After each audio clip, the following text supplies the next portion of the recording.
who's to say that the boy would be happier your way or mine? Why not let him decide? No, I'm afraid it don't work that way.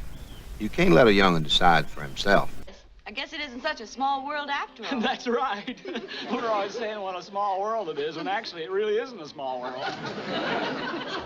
I hereby declare you official temporary deputies of the Mayberry Police Force. At ease.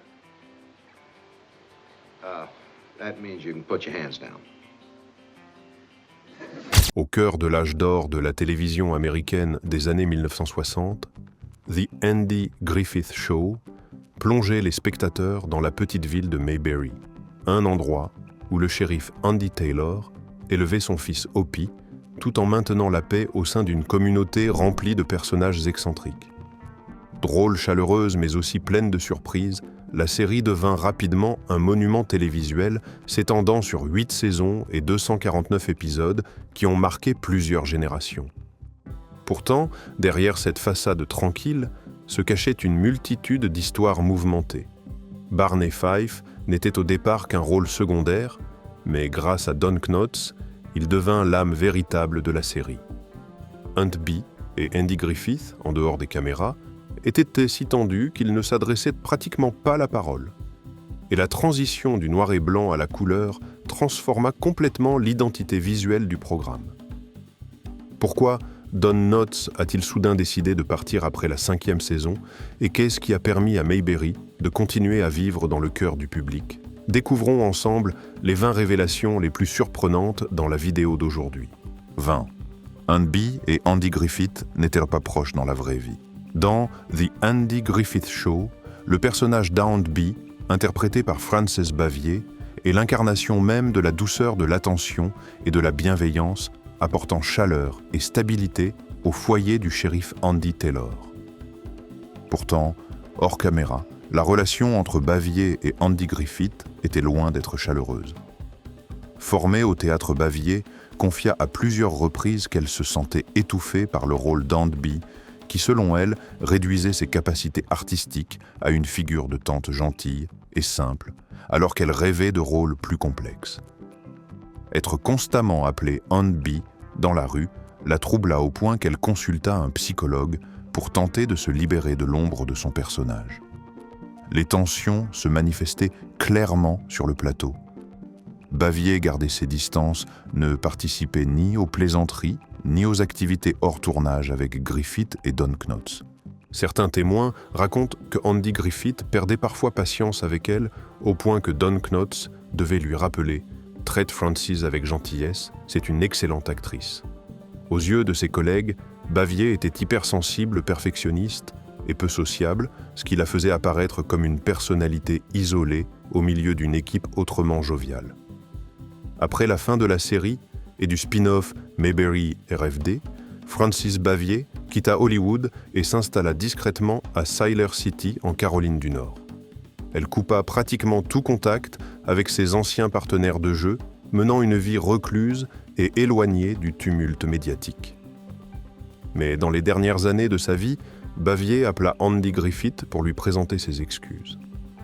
Elle reconnut avoir été trop difficile pendant le tournage et regretta les tensions qu'elle avait provoquées. Griffith raconta plus tard cet échange, le décrivant comme un moment de réconciliation tardif, mais profondément humain. 19. La romance fut un défi. Dès la première saison, Andy Taylor fut associé à Ellie Walker. Ellie, pharmacienne à Mayberry, était un personnage intelligent, indépendant, bien différent des stéréotypes féminins de l'époque. Pourtant, la relation entre Andy et Ellie manquait d'alchimie évidente. Elinor Donahue avoua plus tard qu'elle se sentait perdue sur le plateau. Plusieurs répliques humoristiques, initialement prévues pour son personnage, furent transférées à Barney Fife, ce qui lui donnait l'impression de ne pas être pleinement exploitée. Elle se souvenait s'être sentie « like a bird out of a nest », comme un oiseau tombé du nid pas encore prête, ou à sa place dans le rôle de la petite amie d'Andy. Finalement, elle demanda de mettre fin à son contrat après une seule saison.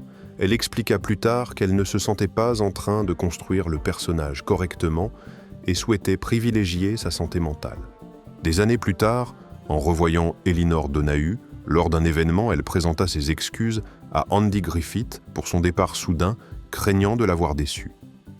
Griffith répondit avec élégance « Non, ne t'inquiète pas, nous ne savions simplement pas quoi écrire pour toi. » Après le départ d'Ellie, les scénaristes introduisirent Ellen Crump pour servir de soutien émotionnel et de partenaire durable pour Andy Taylor. Ellen apparut dès la saison 3 et devint par la suite une relation stable, leur scène de rendez-vous de disputes légères et finalement leur mariage dans le spin-off Mayberry RFD en firent un couple emblématique. Quel personnage vous a le plus marqué? Partagez vos impressions dans les commentaires. 18. Barney Fife a failli ne jamais exister. Au départ, le personnage de Barney Fife n'apparaissait absolument pas dans le concept original de The Andy Griffith Show. Dans l'épisode pilote, Andy Taylor était totalement seul, sans adjoint. C'est Don Knotts lui-même, après avoir visionné ce premier épisode, qui appela Andy Griffith et lui demanda « Comment un shérif peut-il fonctionner sans adjoint ?» L'idée fit tilt auprès de Griffith et des producteurs, et c'est ainsi que Barney Fife vit le jour comme un personnage secondaire, tremblant maladroit, mais incroyablement drôle, inspiré du style Nervous Man que Knotts avait déjà perfectionné dans ses spectacles humoristiques. Contre toute attente, ce personnage provisoire devint l'un des piliers émotionnels et comiques de la série. La dynamique parfaite entre le calme d'Andy et l'hystérie comique de Barney fit exploser le rire du public, poussant la production à revoir complètement ses plans. Barney passa de rôle temporaire à personnage récurrent majeur. Le talent de Don Knotts séduisit non seulement le public, mais força même ses collègues à reconnaître que Barney Fife définissait véritablement l'âme et l'ambiance unique de Mayberry. Et le reste appartient à l'histoire. 17. Don Knotts a quitté la série après 5 saisons. Don Knotts, indissociable du personnage de Barney Fife dans The Andy Griffith Show, quitta la série après 5 saisons, laissant un vide presque impossible à combler. Cette décision remontait à son contrat initial, il n'avait signé que pour 5 ans, persuadé qu'Andy Griffith mettrait fin à la série au bout de cette période. Lorsque le contrat approcha de sa fin, Knotts commença à chercher de nouvelles opportunités et signa avec Universal pour développer des projets cinématographiques et ses propres programmes. Ironie du sort, au moment même où Knotts s'engagea avec Universal Andy Griffith, changea d'avis et décida de poursuivre la série pendant plusieurs saisons supplémentaires. À ce stade, aussi attristé qu'il fut, Knotts ne pouvait plus revenir en arrière. Dans une interview, il avoua « Je pensais vraiment qu'Andy arrêterait après 5 saisons. Quand la 5e saison touchait à sa fin, j'ai commencé à chercher du travail ailleurs. C'était difficile de quitter la série parce que je l'aimais. Une vérité amère entre les nouvelles opportunités et un attachement profond à la série, il dut choisir sa carrière. Une fois Barney Fife parti, le personnage n'apparut plus que sporadiquement dans quelques épisodes spéciaux. Pour combler le manque, l'équipe introduisit Warren Ferguson, joué par Jack Burns, un nouvel adjoint du shérif, parfois présenté comme le cousin de Floyd the Barber. Mais Warren ne parvint jamais à incarner le charme ni la dynamique que Barney avait apporté. Après seulement 11 épisodes, le personnage disparut, laissant l'idée largement admise que The Andy Griffith Show avait perdu une partie essentielle de son cœur comique. Aimez-vous Don Knotts? Avez-vous regretté son départ? Dites-moi votre ressenti dans les commentaires. 16. Andy Griffith n'aimait pas l'idée au départ. Dès le début, Andy Griffith n'était pas enthousiasmé par l'idée de The Andy Griffith Show. Lorsque le vétéran producteur Sheldon Leonard se rendit à New York pour lui présenter le concept d'une série centrée sur un shérif d'une petite ville, la réaction de Griffith fut dubitative. Une petite ville tranquille, un shérif maintenant l'ordre quelques situations du quotidien, tout cela paraissait trop simple, voire fade, dans une époque où Hollywood favorisait les séries western pleines d'action ou les sitcoms familiales bruyantes. Griffith admit plus tard, il n'aimait pas beaucoup l'idée. Mais un facteur changea tout, Sheldon Leonard. Griffith appréciait énormément son professionnalisme et son autorité créative au point de ne pas vouloir refuser catégoriquement. Il accepta donc de laisser Léonard développer davantage son argumentaire. Au fil des discussions, Griffith n'était toujours pas totalement convaincu, mais sa confiance personnelle envers Léonard le poussa à accepter de tenter l'expérience. Plus tard, on lui accorda même une part importante de propriété dans la série, un privilège rarissime à l'époque, ce qui lui donna non seulement une motivation supplémentaire, mais aussi un pouvoir créatif réel dans l'orientation du show. Les hésitations de Griffith provenaient également de questions artistiques.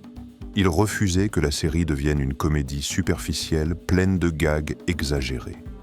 Il insista pour que le scénario conserve une sincérité authentique avec des rires provenant des personnalités des personnages et des situations quotidiennes plutôt que de la farce. Il demanda aussi la suppression de plusieurs éléments initiaux où le shérif cumulait un nombre irréaliste de fonctions juge, éditeur de journal, voire maire. Andy Taylor devait rester un homme accessible, profond humain, et c'est précisément cette humanité qui permit au personnage de toucher des millions d'Américains pendant des années. 15. Les noms des personnages proviennent de localités autour de Mount Airy. Vous ne l'aviez peut-être jamais remarqué, mais de nombreux noms de personnages semblent inspirés de petites localités situées autour de Mount Airy, la ville natale d'Andy Griffith. Les fans ont relevé d'étranges coïncidences. Andy Taylor pourrait venir de Taylorsville, Floyd Lawson évoque Lawsonville, Ellie Walker correspond parfaitement à Walkertown, et Ellen Crump ressemble fortement au nom du village de Crumpler. Toutes ces localités se trouvent dans un rayon de quelques dizaines de kilomètres autour de Mount Airy, et il paraît difficile de croire qu'il ne s'agisse que du hasard. Ce qui est encore plus intéressant, c'est que pendant des années, Griffith nia que Mayberry soit une reproduction directe de Mount Airy. Il affirmait que la ville du Shore représentait une petite localité typique du Sud et non une copie fidèle de son lieu de naissance. Pourtant, ces détails, comme les noms dérivés de lieux bien réels, renforcent l'idée que les créateurs se sont inspirés de matériaux authentiques pour donner au décor un parfum de familiarité et de réalisme. 14. Tourné avec une seule caméra et sans public en studio, The Andy Griffith Show adopta une approche différente de nombreuses sitcoms de l'époque. Au lieu d'être filmé avec 3 caméras devant un public live, la série fut tournée avec une seule caméra, sans aucun public présent pour réagir. C'était un choix voulu par Andy Griffith, qui pensait que les rires et réactions en direct gâcheraient la spontanéité des interprètes, les poussant à jouer pour les spectateurs plutôt qu'à incarner sincèrement leur personnage. Cependant, dans les années 1960, les chaînes considéraient le rire du public comme un guide essentiel pour indiquer aux téléspectateurs quand rire. Griffith détestait profondément le laugh track, les rires artificiels ajoutés en post-production, mais fut contraint de composer avec. Initialement, il tenta de projeter un épisode devant un vrai public pour enregistrer des rires plus naturels et les intégrer ensuite dans la version diffusée. Cette solution donnait un rendu plus authentique, mais son coût était trop élevé pour être maintenu longtemps. Finalement, l'équipe dut recourir au laugh track, mais Griffith imposa une règle stricte l'utiliser avec parcimonie. Seules les scènes véritablement comiques étaient accompagnées de rires. Les moments émotionnels subtils ou complexes restaient complètement dépourvus de bruitage. Ce compromis permit à la série de conserver son ton sincère et unique, bien différent des sitcoms traditionnels de la même époque. 13. Le lieu de pêche se trouvait en réalité au cœur de Los Angeles. Les fans de la série ont longtemps imaginé Mayberry comme une bourgade paisible en pleine campagne. Pourtant, les scènes de pêche isolées dans le générique d'ouverture de The Andy Griffith Show furent tournées en plein milieu de Los Angeles. Plus précisément, le lac utilisé comme Myers Lake dans la série n'est autre que le réservoir artificiel Upper Franklin Reservoir situé dans Franklin Canyon Park, à la frontière entre Los Angeles et Beverly Hills en Californie. Franklin Canyon Park couvre environ 605 acres au cœur du système de parcs municipaux avec un lac, des sentiers, des arbres luxuriants et une nature étonnamment sauvage, une véritable bouffée d'air frais au sein de la ville. Les producteurs utilisèrent ce lieu pour filmer les séquences où Andy et Opie marchent au bord de l'eau, jettent des cailloux et profitent de la tranquillité que les téléspectateurs pensaient être celle de la campagne. 12. Le générique musical avait en réalité des paroles. Les téléspectateurs américains connaissent tous le sifflement entraînant qui ouvre The Andy Griffith Show, mais peu savent que le thème musical possédait à l'origine des paroles. La mélodie fut composée par Earl Hagen et Herbert Spencer, tandis que la partie sifflée fut interprétée par Hagen lui-même. En 1961, l'acteur Everett Sloane, qui avait joué dans un épisode, trouva la mélodie trop captivante pour rester uniquement instrumentale. Il écrivit alors des paroles et donna au morceau un nouveau titre, The Fishing Hole. Fait étonnant, cette version chantée n'apparut jamais à la télévision. En revanche, Andy Griffith l'enregistra pour l'album officiel du programme avec une interprétation simple, chaleureuse et spontanée, reflétant parfaitement l'image de père campagnard qu'il incarnait à l'écran. 11. Il y a réellement eu un deuxième Andy Griffith Show, lorsque The Andy Griffith Show se termina en 1968 au sommet de sa popularité. Andy Griffith fit un pari risqué pour sa propre carrière. Malgré les taux d'audience phénoménaux, il quitta la série car il craignait d'être enfermé à jamais dans le rôle du shérif du Sud bienveillant. Cette décision audacieuse le mena 2 ans plus tard à Headmaster, un projet radicalement différent où Griffith incarnait le directeur d'un prestigieux lycée californien. Mais le public ne suivit pas et la série fut annulée après seulement 14 épisodes.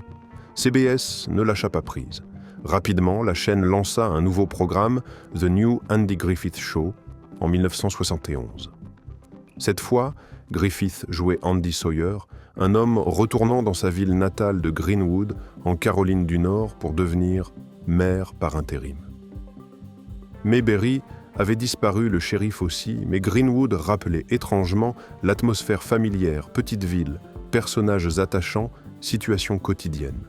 Plusieurs visages connus firent également leur retour, George Lindsay Paul Hartman et même Don Knotts, dans un caméo ressemblant énormément à Barney Fife. Pourtant, cette renaissance échoua. Malgré une première diffusion en janvier 1971 très attendue, l'audience chuta rapidement. The New Andy Griffith Show ne survécut que 10 épisodes avant d'être retiré de l'antenne. Cette tentative de réinventer l'image de Griffith fut un échec cuisant, laissant une question en suspens. Le public voulait-il réellement voir Griffith dans un rôle autre que celui d'Andy Taylor? Après cette chute, Griffith resta discret plusieurs années, apparaissant dans Hawaii, Five-O ou The Mod Squad. Mais Hollywood ne tourne jamais le dos à une véritable star. En 1986, il revint triomphalement dans Matlock, dans le rôle de l'avocat Ben Matlock, retrouvant instantanément son statut d'icône de la télévision américaine. Preuve que même si un nouvel Andy Griffith Show pouvait sombrer le véritable Andy Griffith, lui n'avait jamais quitté le cœur du public. Avez-vous regardé ses projets ultérieurs? Vous en avez pensé quoi? Partagez votre avis dans les commentaires. 10. La mère d'Opie est l'un des personnages les plus mystérieux de la télévision. Dans toute la série, la mère d'Opie demeure l'un des fantômes narratifs les plus mystérieux de la télévision. Les spectateurs n'apprennent que très peu de choses. Elle est décédée lorsque Opie n'était encore qu'un tiny speck, selon les mots d'Andy, dans l'épisode pilote diffusé dans The Danny Thomas Show. Son nom n'est jamais mentionné, aucune photo n'est montrée, aucune anecdote ou souvenir n'est partagé. En dehors du fait qu'elle a donné naissance à Opie avant de mourir, son existence reste totalement vide de détails. Ce silence semble être un choix délibéré des scénaristes. Plutôt que d'alimenter un drame familial, ils souhaitaient que le public se concentre sur la relation entre Andy Opie et Andy, le trio, formant le cœur du quotidien de Mayberry. L'absence de la mère maintenue dans l'ombre renforçait la perception d'un vide silencieux qu'Opie ne comprenait pas encore, tout en soulignant le rôle double d'Andy, à la fois père et mère. 9. L'adresse du domicile change constamment. L'un des détails les plus amusants et controversés de The Andy Griffith Show est l'adresse du domicile du shérif Andy Taylor. Tout au long des 8 saisons, les téléspectateurs s'habituent à la maison où vivent Andy Opie et Aunt Bee. Pourtant, en prêtant attention au dialogue, ils découvrent que cette adresse change régulièrement dans un épisode, c'est le 332 Maple Road, dans un autre, le 24 Elm Street, et parfois même, Andy affirme vivre au 14 Maple Road. Depuis des décennies, les fans débattent sans cesse quelle était donc la vraie adresse de la famille Taylor. Cette incohérence n'est pas une erreur dramatique, mais plutôt le reflet du fonctionnement de la télévision dans les années 1960. À l'époque, les scénaristes ne suivaient pas un série-bible strict comme aujourd'hui. Lorsque le scénario exigeait une adresse, l'auteur choisissait simplement un nom et un numéro plausible, sans se soucier de la continuité avec les épisodes précédents. C'est ainsi que l'adresse oscilla entre Maple et Elm, changeant même de numéro, créant ce que les fans considèrent désormais comme un petit mythe interne de la série. 8. Tous les décors se trouvaient en Californie, même si les téléspectateurs avaient toujours l'impression que Mayberry était une petite ville paisible de Caroline du Nord. L'intégralité des décors de The Andy Griffith Show fut en réalité construite en Californie. Les scènes d'intérieur de la maison des Taylor jusqu'au bureau du shérif furent tournées dans les studios Desilu à Hollywood. Quant aux extérieurs avec les rues si emblématiques de Mayberry, ils furent réalisés sur le backlot 40 Acres, à Culver City, un lieu mythique ayant servi de décor à d'innombrables films classiques. 7. Les retrouvailles dans Return to Mayberry. En 1986, les téléspectateurs américains retrouvèrent une nouvelle fois Mayberry grâce au téléfilm spécial Return to Mayberry. Il ne s'agissait pas seulement d'une réunion du casting, mais d'un hommage vibrant à l'héritage de The Andy Griffith Show. Près de 20 ans après la fin de la série, Andy Griffith, Don Knotts, Ron Howard et la majorité des acteurs originaux revinrent dans une histoire mêlant nouveauté et nostalgie. Et comme le backlot 40 Acres avait été démoli, l'équipe reconstruisit Mayberry à Los Olivos, en Californie, parvenant à recréer une atmosphère familière que les fans reconnurent immédiatement. Dans le film, Andy Taylor vit à Cleveland depuis plusieurs années. Il revient à Mayberry à l'occasion de la naissance imminente de son premier petit enfant, Opie, étant désormais adulte. Mais ce retour paisible se transforme rapidement en aventure lorsque Andy envisage de se présenter au poste de shérif. Une situation délicate surgit. Barney Fife, son ami de toujours, occupe déjà le poste de shérif intérimaire et souhaite lui aussi le conserver. Une tension s'installe, mettant à l'épreuve leur amitié, leur loyauté et leurs ambitions avant que les sentiments sincères et la camaraderie ne triomphent finalement. En parallèle, Return to Mayberry glisse plusieurs clins d'œil doux, amers au passé, le retour de Thelma Lou, les maladresses rurales, et même un monstre du lac Mayberry, inventé par les habitants pour attirer les touristes. L'ensemble forme un tableau à la fois tendre, amusant et profondément fidèle à l'esprit de la série originale. Lors de sa diffusion, Return to Mayberry devint le programme télévisé spécial le plus regardé de l'année 1986. Vous avez vu ce téléfilm? Qu'en avez-vous pensé? Dites-le moi dans les commentaires. 6. Andy adorait réellement jouer des tours aux autres. En coulisses, Andy Griffith était connu comme le roi des blagues du plateau. Don Knotts, associé pour toujours au rôle de Barney Fife, était sa victime favorite. Griffith avait notamment l'habitude de s'approcher de lui en douce et de laisser tomber une boîte métallique de pellicule au sol, produisant un bruit assourdissant et faisant sursauter Knotts en plein sommeil. Il aimait aussi l'appeler par son vrai prénom, Jess, un surnom que Knotts n'aimait pas du tout, une petite taquinerie innocente, mais pleine d'affection. George Goober Lindsay vécut lui aussi un moment mémorable un jour après une sieste. Il se réveilla dans sa loge pour découvrir des entrailles de canard suspendues partout, un chef-d'œuvre de farce signé Griffith. Derrière les éclats de rire visibles à l'écran, l'équipe vivait donc de vrais fous rires grâce à l'humour imprévisible et malicieux de la star principale. Qu'en pensez-vous? Partagez vos impressions dans les commentaires. Dashiou. 5. George Lindsay a failli obtenir le rôle de Gomer. Le personnage de Gomer Pyle a failli être interprété par George Lindsay. Fort de sa solide expérience sur scène, Lindsay arriva à l'audition avec plusieurs avantages évidents. Pourtant, Jim Nabors, alors presque inconnu, conquit soudainement Andy Griffith grâce à son jeu candide naïf et étonnamment charmant. Après l'audition, Griffith insista personnellement pour choisir Nabors, une décision qui changea profondément la direction de la série. George Lindsay ne repartit toutefois pas les mains vides.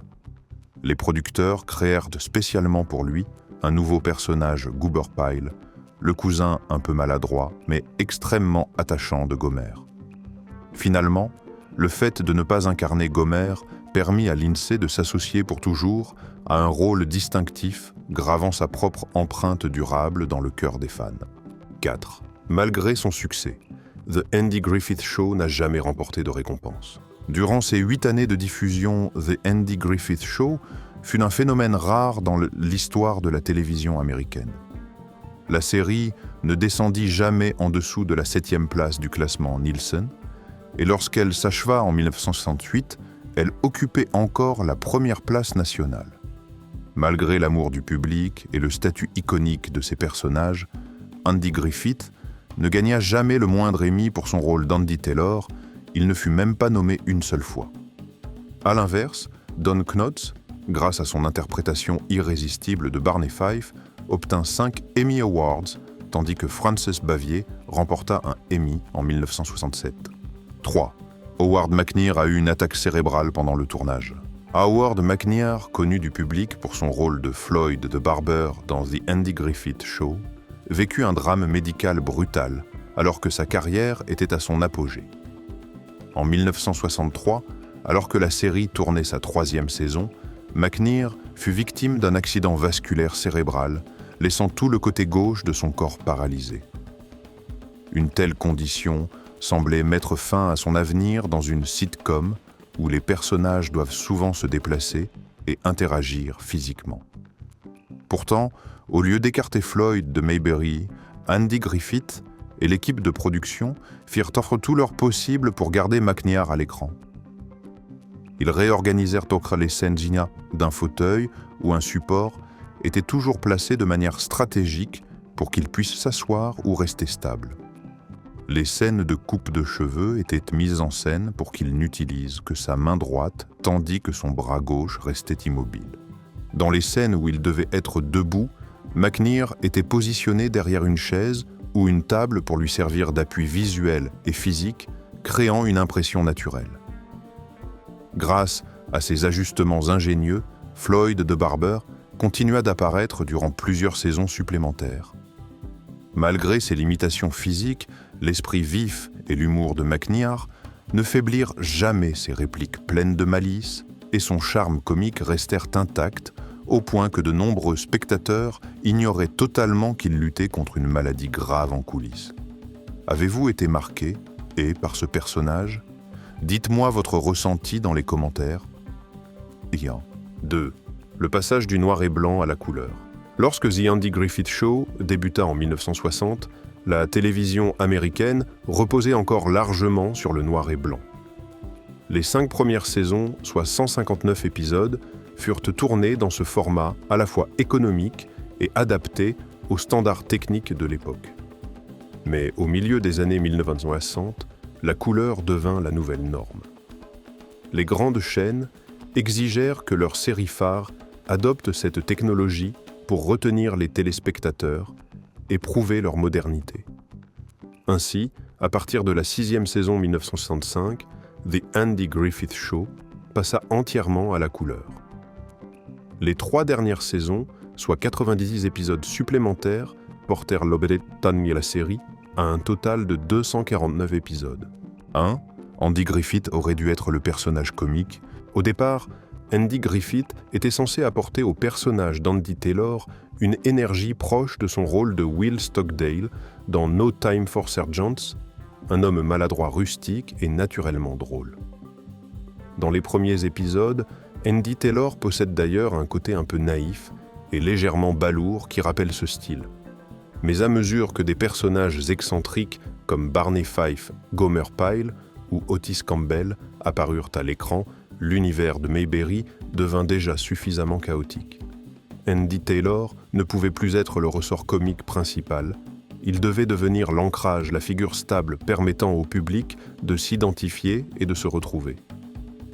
Andy Griffith réalisa très vite cette évolution. Il confia un jour « Bon sang, je viens de comprendre que je suis le straight man. Je suis là pour donner la réplique à tous ces dingues jeunes autour de moi. » D'un gars drôle, Andy Taylor devint progressivement un personnage calme, intelligent, réglant chaque problème par la logique, la sagesse et la compréhension humaine. The Andy Griffith Show n'est pas seulement une série télévisée, mais un trésor rempli d'histoires fascinantes qui captivent le public depuis plus d'un demi-siècle. Les révélations surprenantes sur la relation tendue entre Andy et Frances Bavier, ou encore le thème musical sifflé par Earl Hagen, lui-même, sont autant d'éléments qui forment la légende de Mayberry. Et vous, quelle est la révélation qui vous a le plus étonné? Et partagez votre avis dans les commentaires. Merci d'avoir suivi jusqu'à la fin et n'oubliez pas de vous abonner pour découvrir d'autres secrets passionnants d'Hollywood.